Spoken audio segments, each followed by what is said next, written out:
Champions Cup round of 16. This is just kind of a wrap up, man. I haven't watched all the games, too many games on. It's been a bit of a messy one, to be fair. Easter, had the kids home, cancelled game, only half a game showing here in New Zealand. Bizarre times. My kids are going bananas, as always. But yeah, we'll go over the games. Sorry to Bordeaux fans, I still have not made a magnet for your team.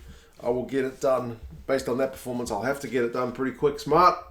But yeah, we'll go over some of the games. The order will be a bit funky because I've just cobbled together the ones that I've watched and then I've gone through all the highlights and stats and whatnot. But yeah, you guys can let me know your thoughts on what I've missed. And yeah, we'll see how we go. The first one was Leinster Toulon, and I was all set down to watch this, 5:30 in the morning, and I was going to get up and watch it, and I decided, oh, I'm tired, I'm going to sleep. I got up at 7:30 and I thought I'll watch this on demand, and I got up to find out the game had been cancelled. The word was independent medical advice, which referred to a Toulon player who did not travel to Ireland, having tested positive for COVID-19. The players who had travelled were all tested negative, but several were considered close contacts. So they made a decision a short time later which said Leinster will progress. That's the end of the road for Toulon. So apparently Toulon were pretty angry about that one. But Leinster have been awarded the victory without having to play a game. I know some Leinster fans were actually kind of relieved that the guys get essentially a week off in what's been a pretty hectic, set of fixtures. So yeah, that was the first one. I dodged a bullet by not getting up at, stupid o'clock to watch a game which had been cancelled.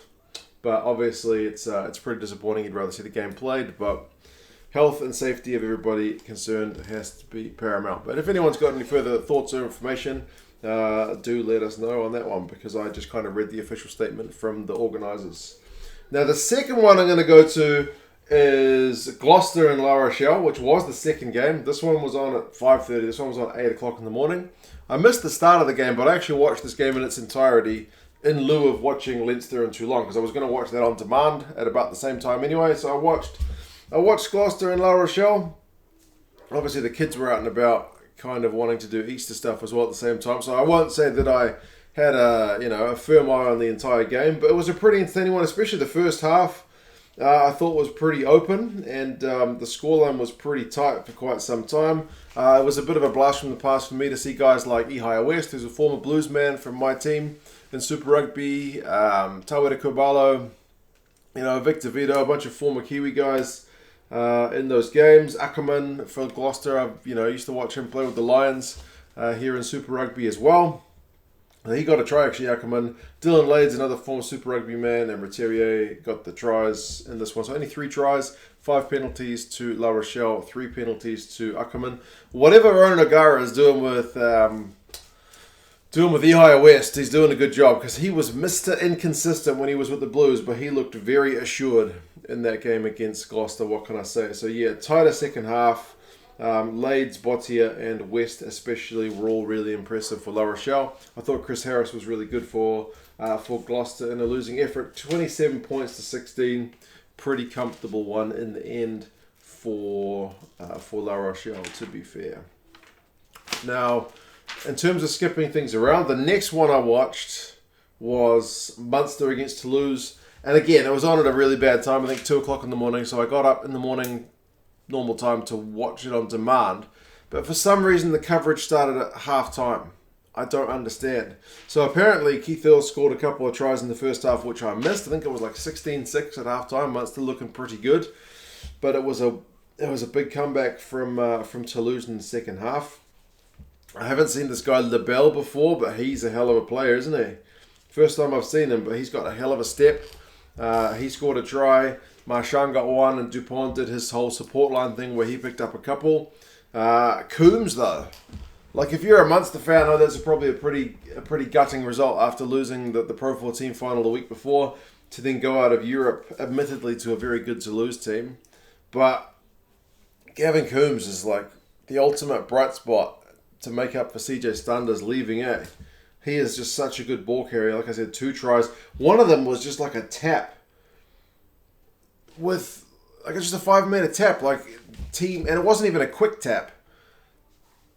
There's no way that you can have more time to prepare for the tap, which you knew was coming for Coombs, and they still couldn't stop it. Like, very impressive. But, yeah, Intermark had a cross kick, I think, for one of the tries. Yeah, Hanrahan got bamboozled by that Lebel step. Yeah, over the course of the 80, Toulouse were just too good. But, yeah, clean breaks 11-6 in Toulouse's favour. That's just the kind of thing they can do to you. Lebel had 4 of those. Dupont had 3 of those. Earls had a couple of his own. He looked pretty good for it. I did since watch the highlights for his 2 tries, but, yeah, pretty gutting one for Munster fans, I would say, especially seeing as they were in the lead.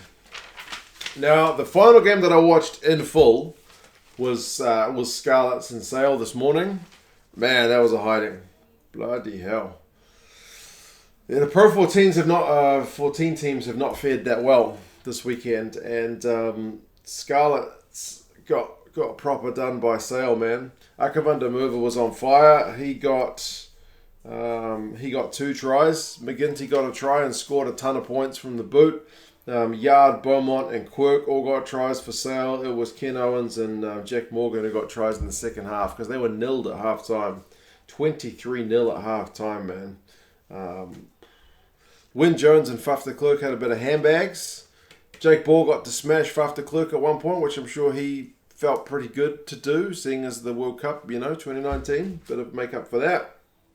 But, yeah, man, defenders beaten is 23-9 to SCAvSAL. Clean breaks is 8-2. Missed tackles is obviously the reverse, 23-9. I want to know what Zip World is. Is it like a zip lining place? Scarlets had Zip World advertised all over the jerseys in the stadium. Now I want to go to Zip World.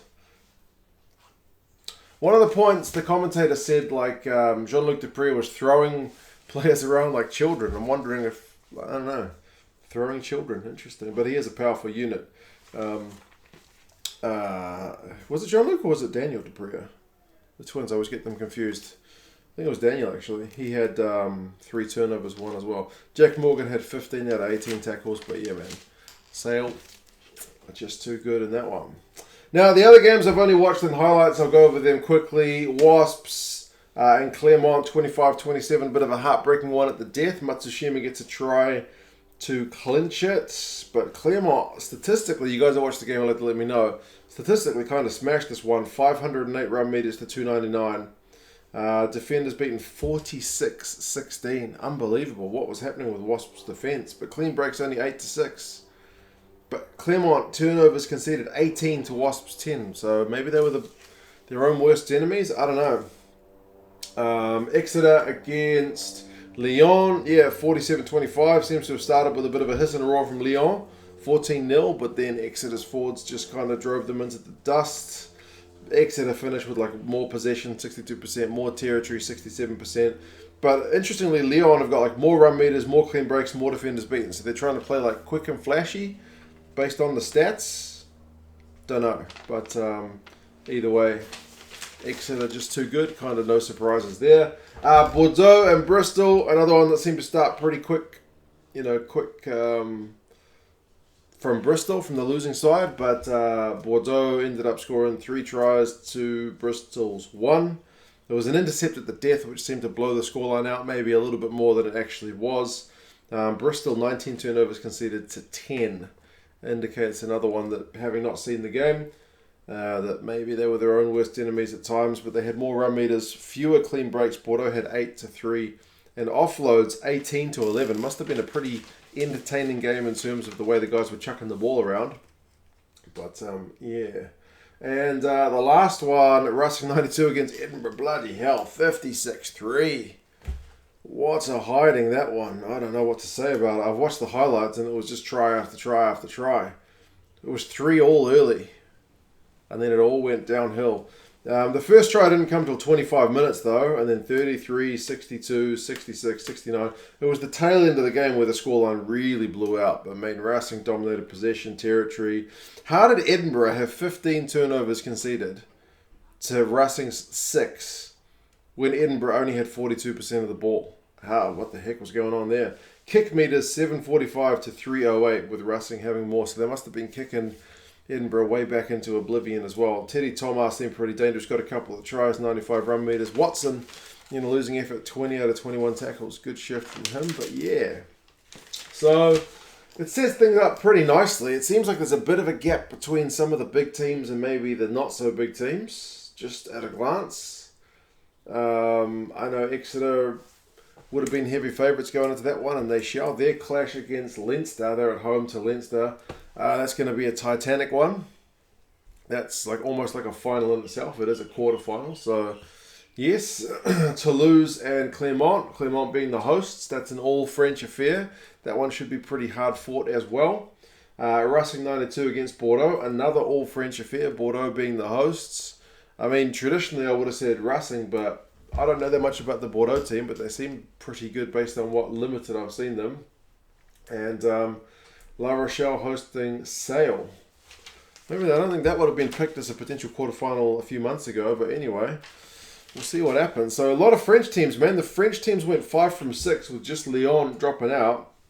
The Premiership teams went 2 from 5, so Exeter and SCAvSAL getting the job done. The others all going out. Maybe it was Bristol that was the most favoured of the teams that didn't make it. Yeah, because no one was really giving Gloucester much of a chance, and Wasps were pretty unlucky. And yeah, the Pro 14 teams, only one went through, and that was by default.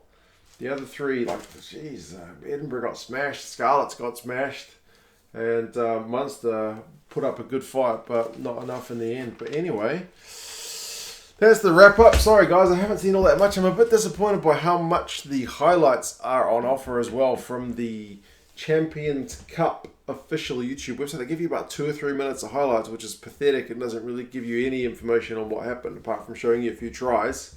I used to watch on Rugby Pass, and they were good. They would kind of give you a 10-15 minute highlight package, which was more enough to give you a feeling for it. BT Sports was likewise a couple of minutes with the old VPN. Not much content there, and seemingly pretty poor video, to be fair.